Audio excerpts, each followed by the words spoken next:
వానసేన treasurer laddu Yadav మాట్లాడతారు. ఏంటి బిత్తిరి సత్తి ఈ విధంగా అంటే పేరడీ చేయడం వల్ల దీనివల్ల ఈ ప్రభావం చిన్నపిల్లల మీద యూత్ మీద కూడా పడే అవకాశం ఉందా? అంటే వాళ్ళు కూడా ఇలానే చేసే అవకాశం ఉందా? 100% ఇప్పటివరకు ఏమైంది, హిందూ మతంలో దేవుళ్ళను చూసి ఏలన చేసి కూడా కామెడీగా చేస్తారు. హిందూ మతం అంటే కామెడీగా అయిపోయింది. సినిమా యాక్టర్లకి అయినా జోకర్ లాగా వీళ్ళు సినిమా యాక్ట్ వాళ్ళు చేసేవాళ్ళు మొత్తము. ఇప్పుడు హిందూ మతంలో దేవుళ్ళను సగం వేషధారణ చేసుకొని కిరీటం పెట్టుకొని అవి పెట్టుకొని ఇవి పెట్టుకొని ఆ మాటలను మిమిక్రీ చేసుకుంటా సగం మిమిక్రీ చేసుకుంటా ఏలన చేస్తారు. హిందూ మతం అంటే ఏలనలాగా అయిపోయింది.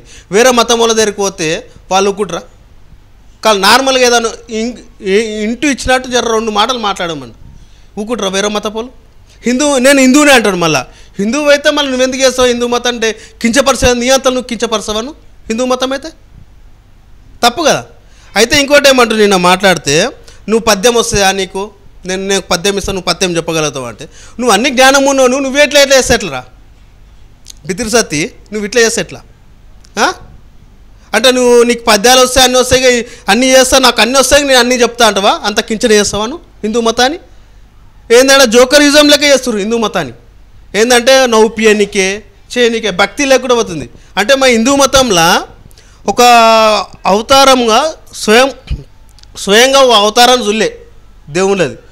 ఇట్లా దేవుళ్ళు ఇట్లుంటారు అని ఒక కొలుచుకుంటూ ఆకారం చేసుకొని మొక్కుంటున్నాం, దాన్ని ఏలనే చేస్తారు. ఇది ఎంతవరకు నిజం? ఇది మంచిది. ఇంకొక విషయం ఏంటంటే ఇది మీరు కంప్లైంట్ ఇచ్చింది ఒక బిత్తిరి సత్తి మీదనే కాదు, అంటే రానున్న రోజుల్లో ఇంకెవరు ఇలా చేయకుండా ఉండాలనే ఉద్దేశంతో ఇచ్చారా, లేకపోతే బిత్తిరి సత్తి మీద ఏమన్నా మీకు సపరేట్ కోపం ఉందా? లేదు, అందరి మీద. బిత్తిరి సత్తి లాంటి వాళ్ళు చాలామంది ఉన్నారు, వాళ్ళ పని కూడా చేస్తాం, దాన్ని ఏం చేయమన్నట్టు ఏం లేదు. సమయం సందర్భం రావాలి. బిత్తిరి సత్తి అనేటోడు నార్మల్గా తీసేసాం అనుకున్నాము, కంప్లైంట్ ఇచ్చుకోరు చూసుకుందాం పా అంటుండు.